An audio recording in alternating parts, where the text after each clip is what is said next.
team training is super important, okay? So, time invested versus time spent. Now, time invested is obviously when you or somebody in your school, highly skilled and so on, is spending time with other team members to make sure that they're upskilled and they're keeping the standard where it needs to be. Now, I'm not talking about physical team training, which again is important. I'm talking about team training on common touch points. So, team training, how to do the initial phone call, how to do the initial meet and greet, how to do meet and greet 2, how to do the enrollment conference, how to do the renewal conference, how to do we're thinking of putting our membership on pause. So lots of things like that, okay? Now, in my martial arts school, we used to have, I think it was 10 core topics that were rotated every 10 weeks, okay? So just because somebody was fantastic at it 10 weeks ago does not necessarily mean that they'll be exactly the same standard, 10 weeks down the line. Because what normally happens is, us being humans, we like to chop and change things a little bit, and you'll notice that the scripts or what should be covered tends to start to evolve and so on. So it's important that we always train and keep going back to the training. Ideally, you want to fit it in with your grading syllabus, okay? So if you're doing gradings every 8 weeks, maybe possibly like stripe belt progress checks, then if you can do an 8-week rotation so that when the students get a new belt, your team training moves on to the next thing, then that's fantastic, okay? It's not, like I mentioned at the start, wasting time. It's not, I've got to spend an hour training the team now, I've got to spend 90 minutes training the team. They know what to do. It's definitely not that at all. The mindset should be, I'm investing in my knowledge now. I'm investing now in my team, training on my knowledge so that hopefully, all rising tide lifts all boats, that type of principle, okay? So that if I can help each one of these even improve just by a couple of percent, then of course it's going to improve the business. So team training then, you need to make sure it's carved out each and every week. Best practice is the first day of the week. So if it's Monday and you have your team starting at 12 o'clock, maybe 1 o'clock, maybe 11 o'clock, I don't know, okay? That they all come in at that set time, and regardless of what's happening, we need to do an hour of team training and then an hour of something else, okay? Role plays and so on. So that every Monday, everybody's got it in their head, that's what we do. Or every Saturday, because it's a busy day. Our lesson starts at 9:30. Everybody, we're getting here at 8. We're just going to do a quick 45 minutes team training because this is what's going to happen today. We've got this many enrollment conferences in. We've got this many intros in. We need to make sure that everybody's on point for the meet and greets. And again, it's just about upskilling them, because if you're looking to grow a successful martial arts school, like obviously lots of my mentees are, it's things like this that are going to separate you, and again, it will make your business more established. It will make it more of a business, because everything, of course, we know boils down to the P&L. How much profit have we got left at the end of the month? How much profit have we made at the end of the month, at the end of the quarter, at the end of the year? And it's always these things that are going to help, regardless of how good you are as an instructor, regardless of how good your other team members are as instructors.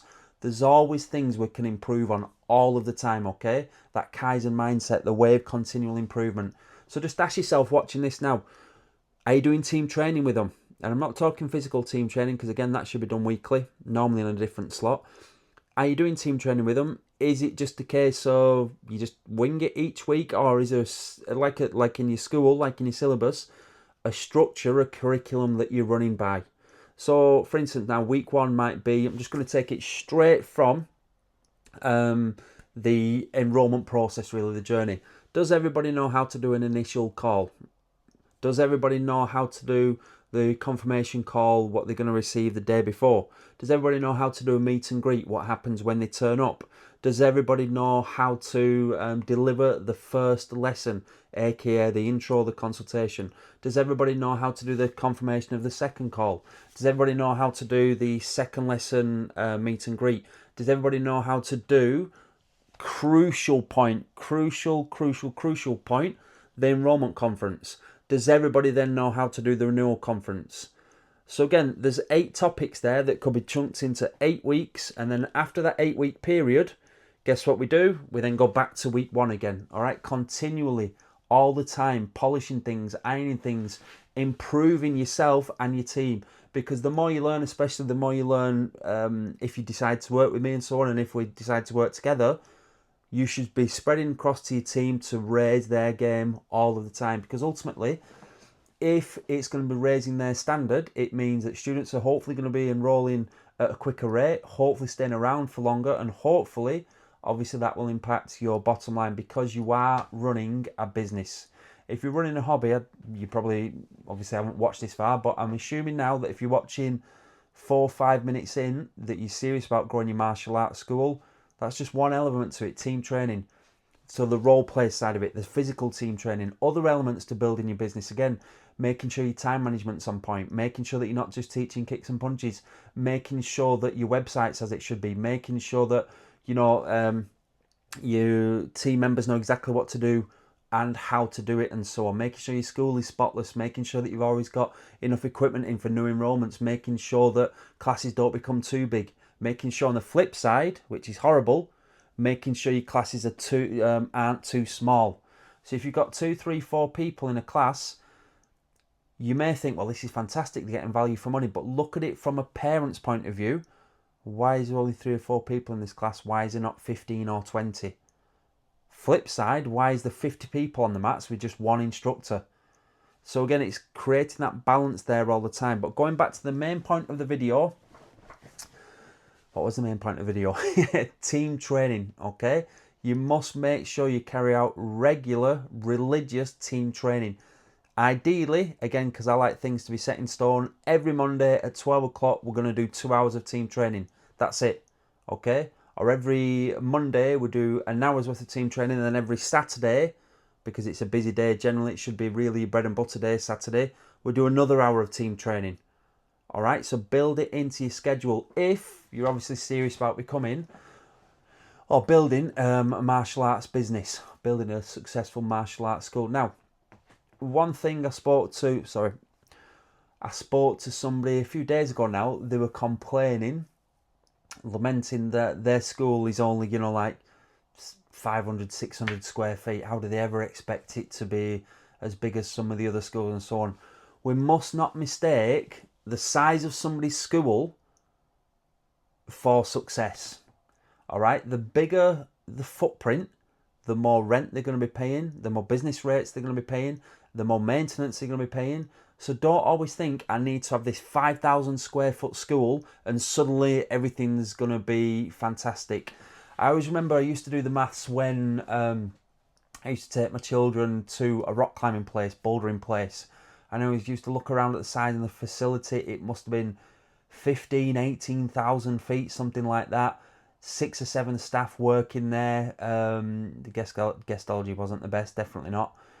And I used to look at the maths and think, right, so they're paying this much for this rent. This is how much I'm paying for this lesson now. I've got 2 kids there. There's only 7 in this lesson. And then you can already see the numbers or the profits eroding. So the best thing to do is I'd want to run the leanest possible school ever. Okay, one of my great mentors used to say, and again I've read this in Steve Jobs' book as well, the Apple store, if you have a look at the size and the footprint and the actual cost per sale, or the average cost per sale, it's a phenomenal business to be in, okay, in terms of the numbers there as well.